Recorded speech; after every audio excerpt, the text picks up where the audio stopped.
स्वस्ति श्री गणेशाय नमः। हरि ओम स्वस्ति श्री सरस्वत्यै नमः। हरि ओम स्वस्ति श्री वेद पुरुषाय नमः। हरि ओम स्वस्ति श्री मात पितृ देव चरण कमलेभ्यो नमः। हरि ओम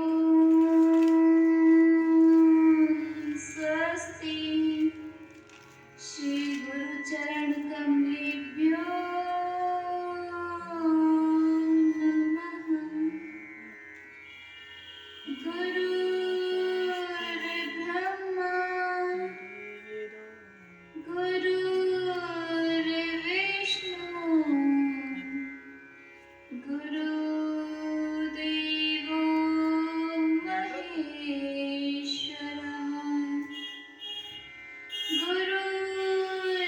गुरुर्साक्षात् परं ब्रह्म तस्मै श्री गुरवे नमः।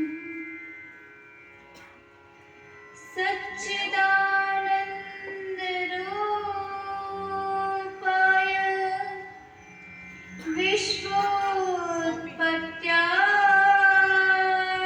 विश्वोत्पत्त्यादिहेतवे तापत्रये विनाशाय श्रीकृष्णाय वयं नमः।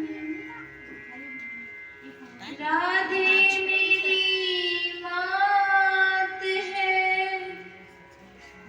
पिता मेरे घनश्याम।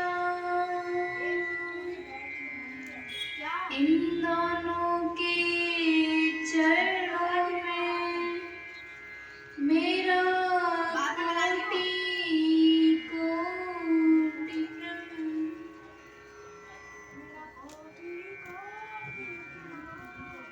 परम मंगलमय परात्पर अखिलेश्वर अकारण करुणा वर्णा वक्त वांछाल कल्पतरु भगवान श्री कृष्ण चंद्र की वाङ्मयी प्रतिमूर्ति श्रीमद् भागवत महापुराण पवन हंसों की पावन संहिता। जिस भगवान की प्राप्ति के लिए ब्रह्मा से लेकर चींटी तक सभी ललाहित रहते हैं। माँ यशोदा जी का हृदय, गोपियों के प्राण प्यारे, हिरनी जैसी जिनकी आंखें, सांवला सा रंग, फूलों से भी कोमल, जिनकी सुंदरता को देखकर चेतन की तो बात दूर रही, पत्थरों में भी प्राणों का संचार हो जाए। उनकी सुंदरता को देखकर राधा जी भी मोहित हो जाए। गाते गाते वेद शास्त्रों की वाणी भी अवरुद्ध हो जाए। ऐसे परमात्मा की कथा गंगा जी का स्वरूप धारण करके आपके चित्त में प्रवाहित होने जा रही है। जहां से हमने अपनी कथा को विराम दिया था, आज वहीं से प्रारंभ करें। एकदा गृहदासीषु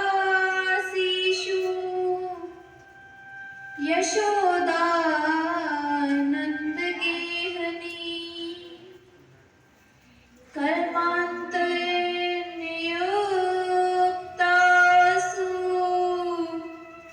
निबन्ध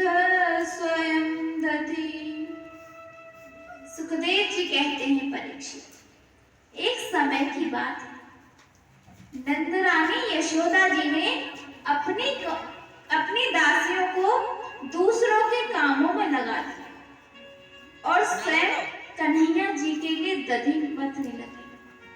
दासियों से बोल दिया, जाओ तुम कुछ और काम कर लो, आज मैं अपने कन्हैया के लिए स्वयं दधी मथूंगी।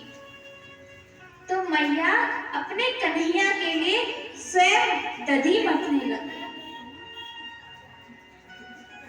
भगवान ने आज तक जितनी लीलाएं की थी, माँ उनको श्रवण कर करके मन ही मन प्रसन्न हो रही और उन लीलाओं को श्रवण करते हुए दधी मथ रही है। मैया ने रेशमी लहंगा पहना हुआ है, उनके कानों में कर्णफूल हिल रहे हैं, पसीने की बूंद थोड़ी सी नीचे टपक रही है, हाथों में हरी लाल चूड़ियां पहन रखी हैं, वो चूड़ियां बज रही हैं। इस प्रकार से मैया दधी मथ रही थी। उस समय कन्हैया जी सो रहे थे। दधी मथने की आवाज से कन्हैया की निंद्रा टूट गई।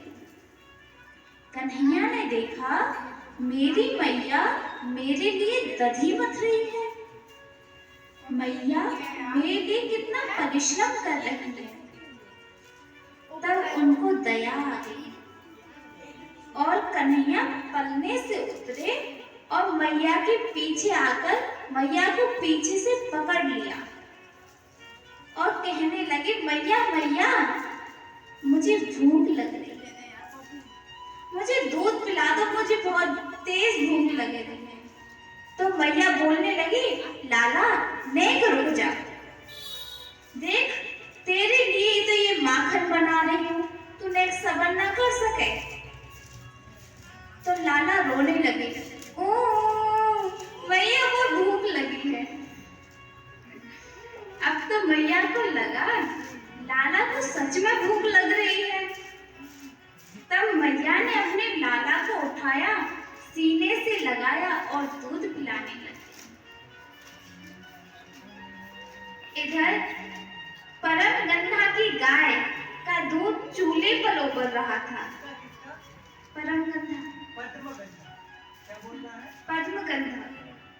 पद्मगंधा की गाय का दूध चूल्हे पर उबल रहा था।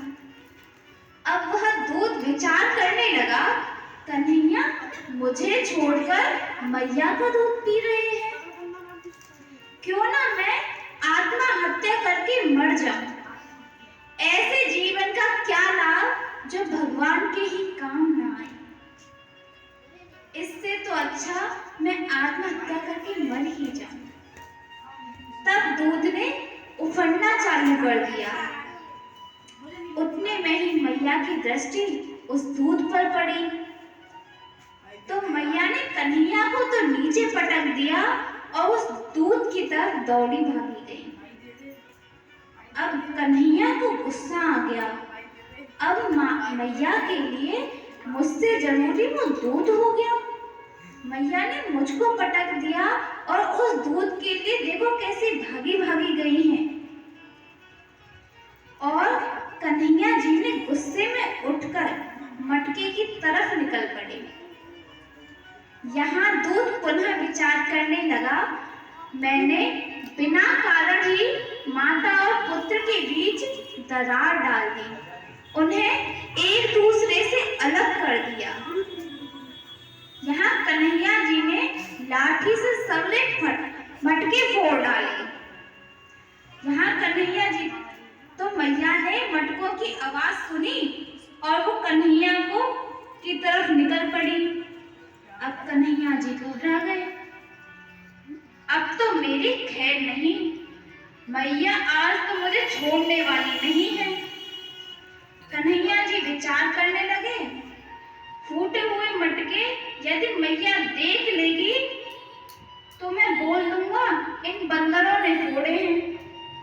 तो अब वो बंदरों को बुलाने लगे माखन खिलाने के लिए। इतने में ही मैया आ गई। और कन्हैया से कहने लगी, रुक दुष्ट, आज तेरी तो मैं खबर लूंगी। आज तुझे तेरी दादी याद ना दिला दी तो मेरा नाम भी यशोदा नहीं।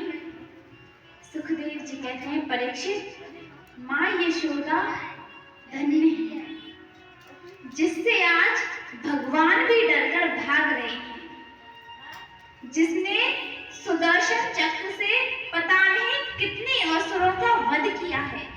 आज मैया यशोदा उनके पीछे भाग रही है, उनसे डरकर आज वो भाग रही है। जैसे जैसे कन्हैया आगे भागे, जैसे जैसे मैया का क्रोध बढ़ता जावे, आज तो मैं तो लाला नहीं छोड़ने वाला।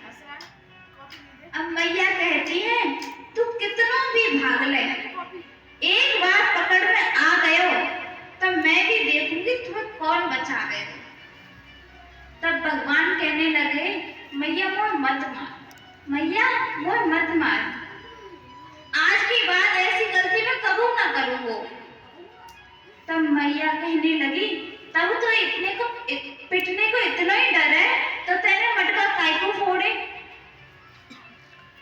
अब तो भगवान रोने लगे, तो मैया को दया आ गई, लाठी तो फेंक दी और कन्हैया को पकड़ लिया और रस्सी के द्वारा कन्हैया को ऊखल से बांधने लग गई। रस्सी से बांधने का प्रयास करती और रस्सी 2 उंगल छोटी पड़ जाती। जैसे जैसे रस्सी से बांधने का प्रयास करती, रस्सी बार बार 2 उंगल छोटी पड़ जाती। अब तो मैया परेशान हो गई, थक गई। उसी समय कुछ गोपियां वहां आती हैं और यशोदा से कहती हैं, अरे ओ यशोदा, चल जल भरने चलते हैं। तब यशोदा मैया कहने लगी, आज जब तक मैं चाय बांध ना दूंगी तब तक चैन से ना बैठूंगी। तब गोपियां कहती हैं, अरे यशोदा रानी, तुम्हारा बालक दूसरों को बांधने वाला है, उसे आज तक कौन बांध पाया है। अब बेचारी परेशान होकर गोपियां वहां से चली गई। अब मैया लाला को बांधते रहे। तब भगवान ने देखा, मेरी माँ का शरीर मुझे बांधते बांधते थक चुका है, तो परंतु मैं बंध नहीं पाया।